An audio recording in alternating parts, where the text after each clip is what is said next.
And welcome back to another video on my channel.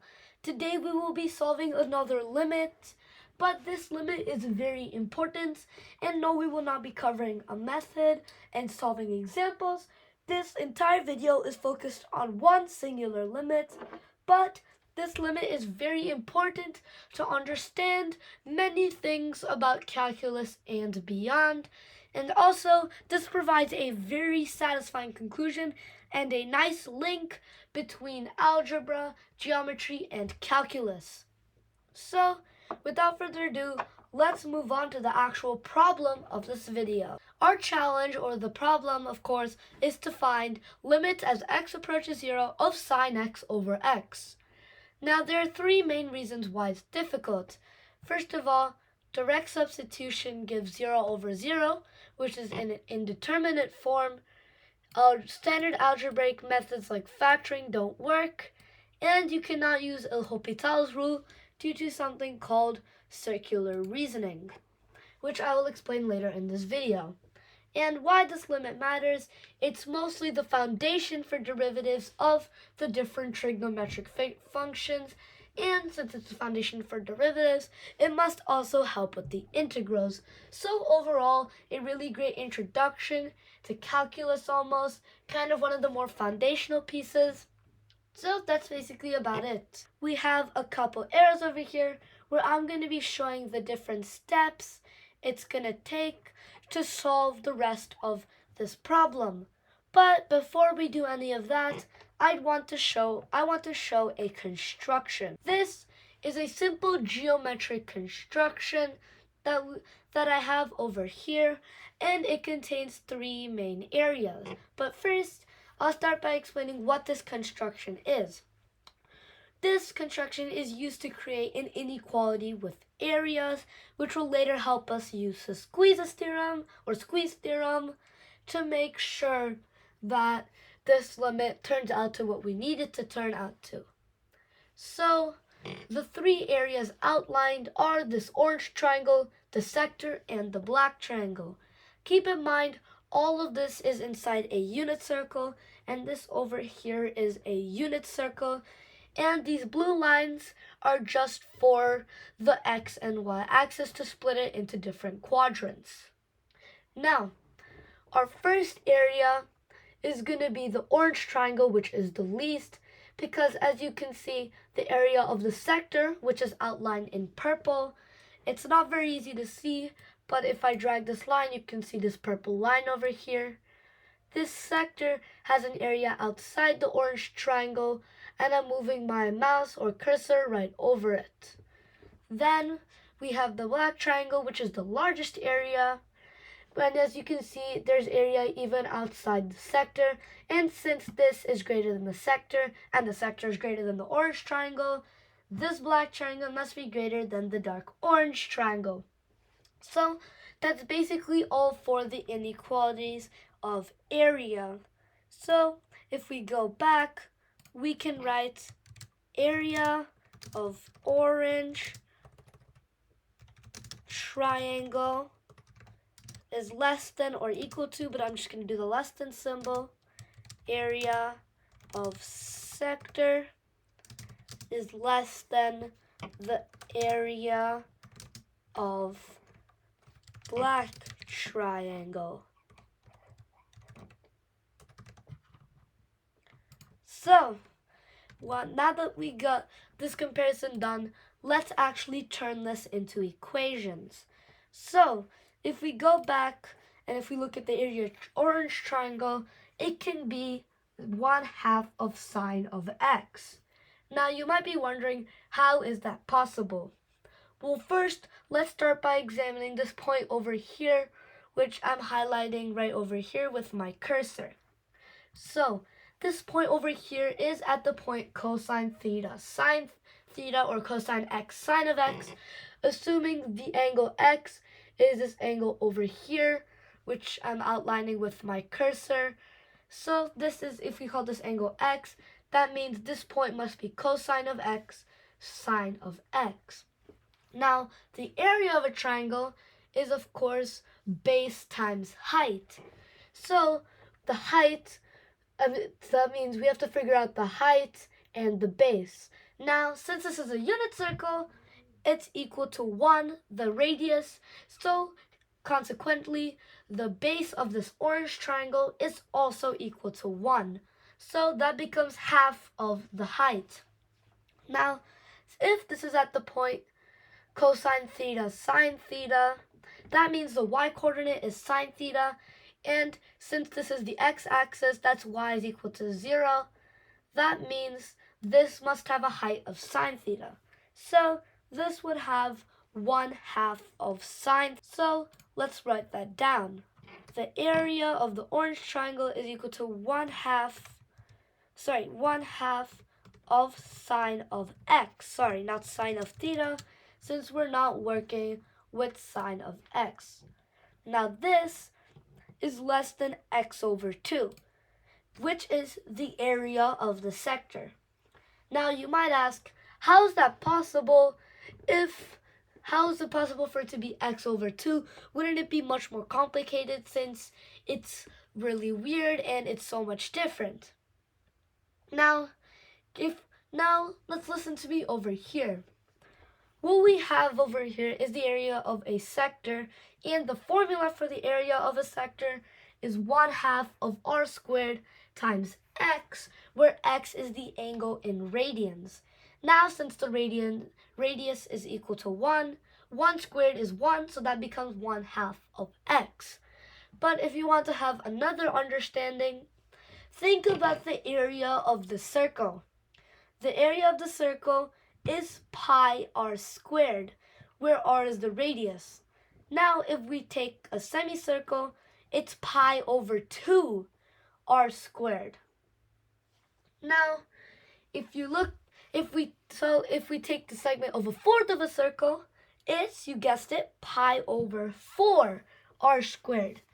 Now, if you look at the angles, the angle in a semicircle is a straight angle, or 180 degrees, and the angle in a quarter circle is 90 degrees, or a right angle.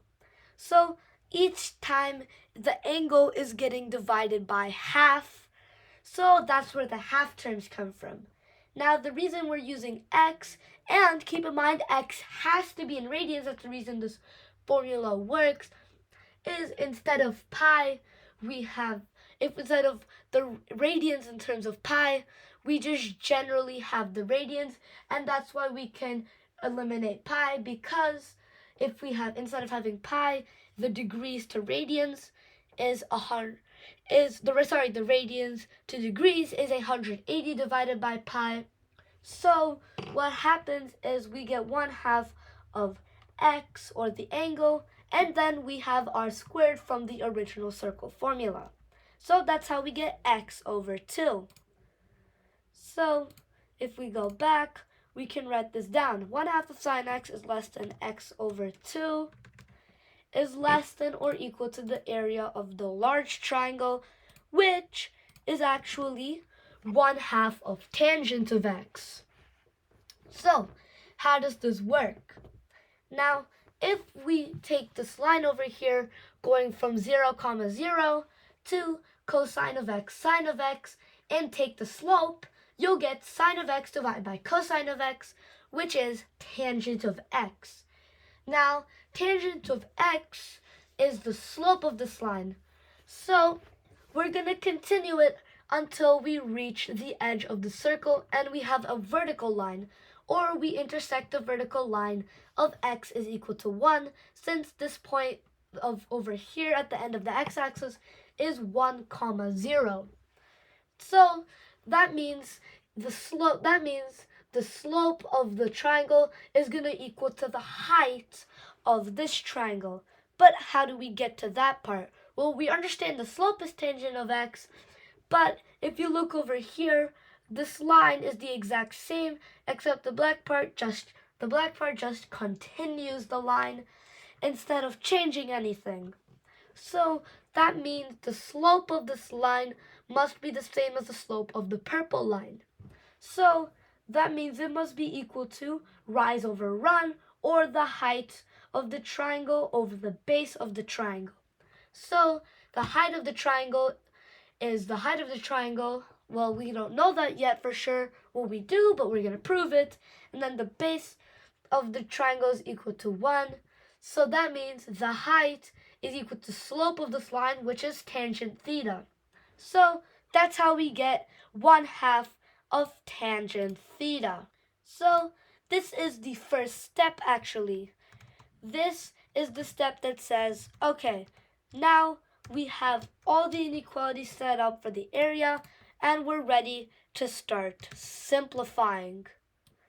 So now that we have this first step done, it's going to be pretty simple to go to the next step. Step 2 is simplifying this. First, what we can do is multiply everything by 2. This gets us, instead of 1/2 of sine x, this gets us sine x is less than or equal to x is less than or equal to tangent of x. And that is the next step. Now there are still a few more steps after this. So the next step right after this is actually to take the reciprocal, not take the reciprocal of everything. First, we need to divide by sine x on every single side. So, what this gets us is sine x over x, which is 1, divided by x over sine of x, is less than or equal to tan x over sine x. And this is the third step in the equation. Now that we have this step also done, we can start moving on to the more interesting part, which is taking the reciprocal of everything. Now, when you take the reciprocal of everything, we have to split the inequality signs. So this means that instead of 1 being less than or equal to, this means 1 will be on the other side. So 1, reciprocal of 1 is 1, that's why I said 1. So 1 will be on this side. This is actually cosine of x, since tangent of x is sine x over cosine of x. So now that we have that done, and we have all the issues sorted out, and we simplified this into cosine x, now we can actually apply the limit to this, or actually apply the squeeze theorem. If we substitute 0 for all of the values shown in the equation, we're going to get the same result and the ideal situation for the squeeze theorem. And what is that ideal situation, you might say? That comes when we substitute it. So cosine of 0 is equal to 1. Now, sine of 0 over x of 0, we're just going to keep it at that. And then the limit as 1 as x approaches 0 is still 1, since it's a constant. Now, since it's saying 1 is less than or equal to sine of x over x is less than or equal to 1, this means it's almost squished in between the two values, thus making the squeeze theorem called the squeeze theorem. So we have arrived at our final answer. The limits of sine of x over x as x approaches 0 is equal to 1.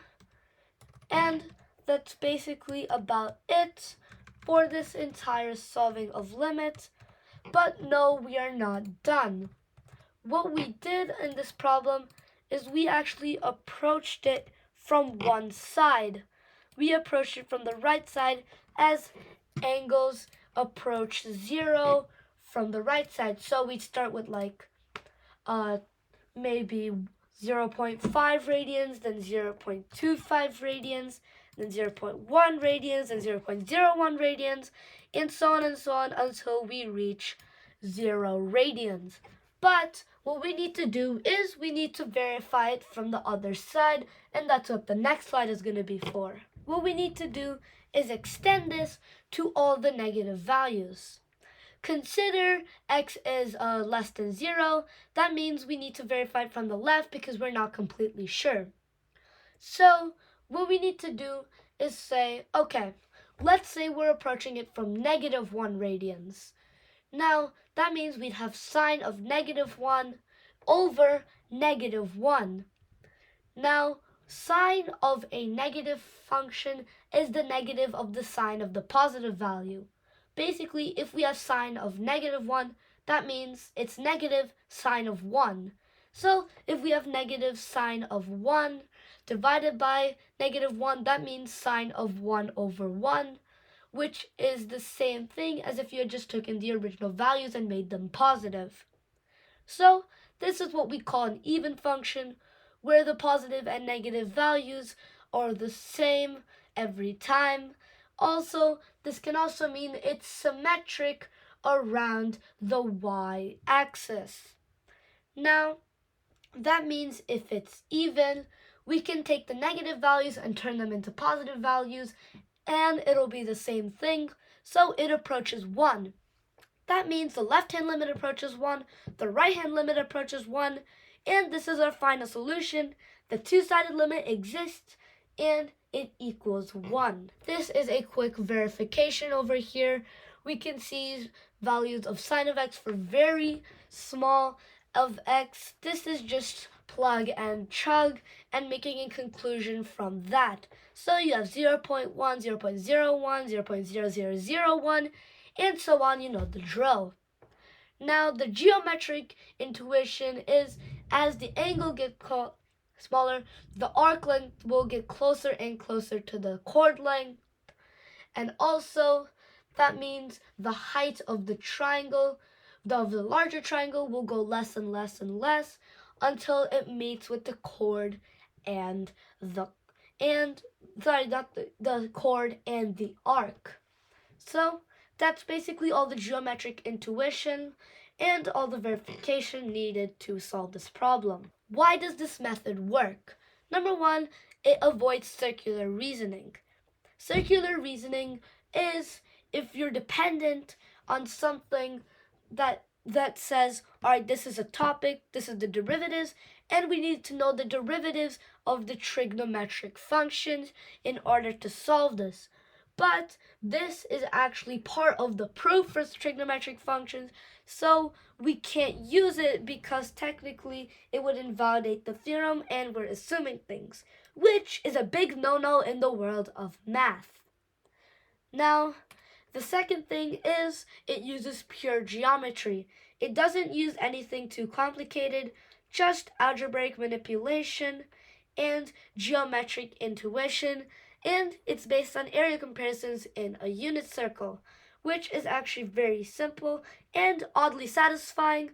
Let me know down in the comments if you agree with me that it's actually really satisfying to look at it as it approaches 0, and also just to look at the figure and see how the values relate. Now, it also uses a very fundamental approach in we're establishing the limit from the first principles. I tried to explain the derivation of all the areas of the triangle and the reasoning behind the formula for the arc, for the sector, and why it works.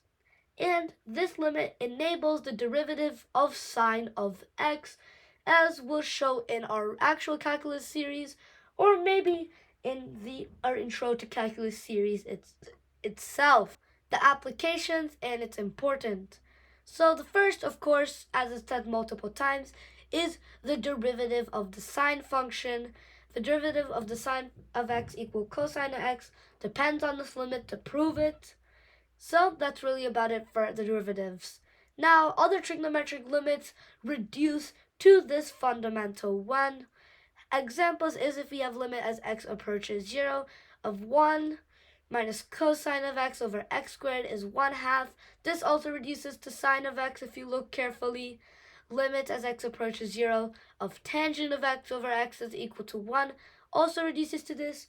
But these could also be exercises you can try on your own. I won't cover these in other videos as they all just boil down to the same thing and don't really require any other topics, just more algebra manipulation.